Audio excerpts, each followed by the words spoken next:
So guys, may tutorial tayo kung paano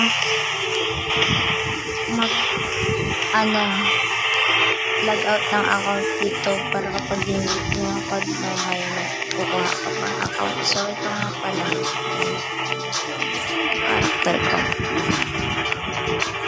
Punta tayo sa settings pala.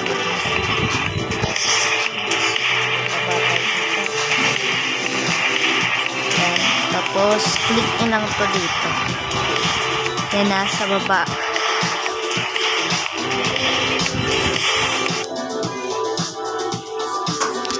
So, ganun lang kadali kung paano log out ng account dito. Sa Call of Duty Mobile.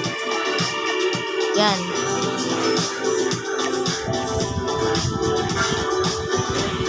Ganyan lang kadali.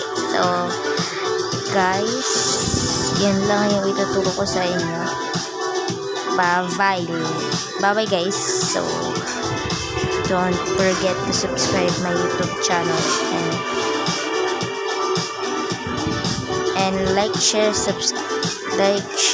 mo na rin to para update ka sa mga bagong videos. So, bye-bye guys.